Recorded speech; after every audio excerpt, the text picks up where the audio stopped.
Friends, இன்றைக்கி வந்து நம்ம முட்டைக்கோஸ் வச்சு ஒரு ஆம்லேட் பண்ண போகிறோம். அதுக்கு தேவையான பொருள் சொல்கிறேன். 1 கப் முட்டைக்கோஸ் எடுத்துக்கோங்க, பொடியாக நறுக்கிக்கணும், ரொம்ப பொடியாக. ஒரு பஜ்ஜி மிளகாய் எடுத்துக்கோங்க, அதுவும் பொடியாக கட் பண்ணிக்கோங்க. 2 முட்டை எடுத்துக்கோங்க. அப்புறம் உப்பு, பெப்பர் தூள், சில்லி தூள். இப்போ இந்த நறுக்கின கோஸை வந்து இந்த பவுலில் போட்டுக்கோங்க. மிளகாயும் போட்டுக்கோங்க.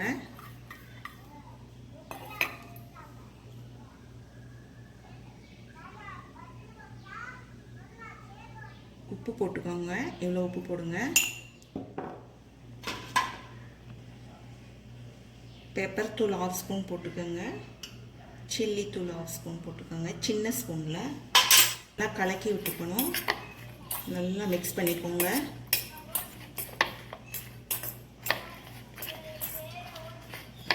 இப்போ இந்த எடுத்து வச்சுருக்க முட்டையை அதில் கலந்துக்கணும். உடச்சி ஊற்றிக்கோங்க.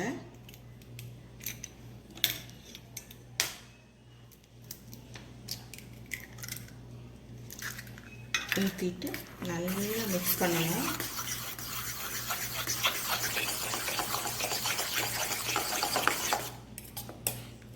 நல்லா எல்லாம் சேர்ந்து நுரைச்சி வர்ற மாதிரி கலக்கிக்கோங்க.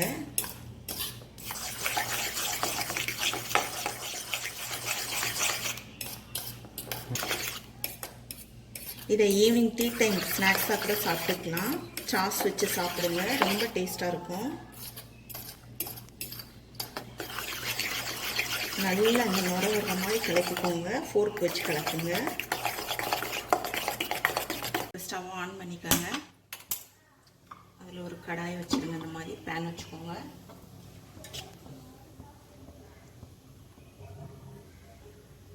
அதில் 3 டீஸ்பூன் ஆயில் விட்டுக்கோங்க.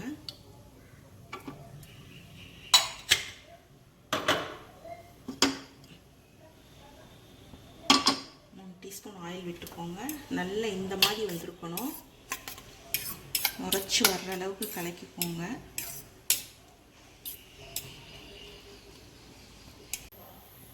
எண்ணெய் காஞ்சிருச்சு. இப்போ கலக்கி வச்சுருக்க முட்டையை நம்ம அதில் விட்டுடலாம்.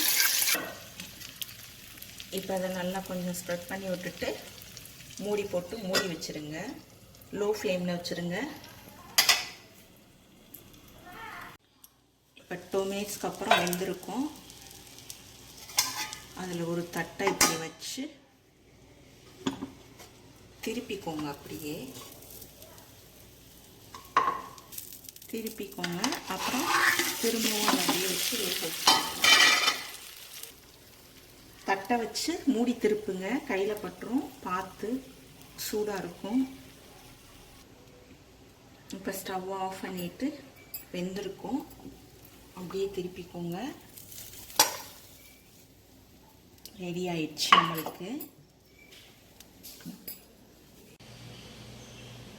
நம்மளுக்கு முட்டைக்கோஸ் ஆம்லேட் ரெடி ஆயிருச்சு. இப்போ கட் பண்ணி சர்வ் பண்ணுங்க. சாஸ் வச்சு காய் சாப்பிடாத குழந்தைங்களுக்கெலாம் இப்படி பண்ணி கொடுங்க, சாப்பிட்ருவாங்க. சாஸ் வச்சு கொடுங்க, சாப்பிடுவாங்க. நல்லா டேஸ்ட்டாக இருக்கும். இந்த வீடியோ பிடிச்சிருந்துச்சுன்னா லைக் பண்ணுங்கள், ஷேர் பண்ணுங்கள், சப்ஸ்கிரைப் பண்ணிக்கோங்க. பக்கத்தில் உள்ள பெல் பட்டனை கிளிக் பண்ணுங்கள்.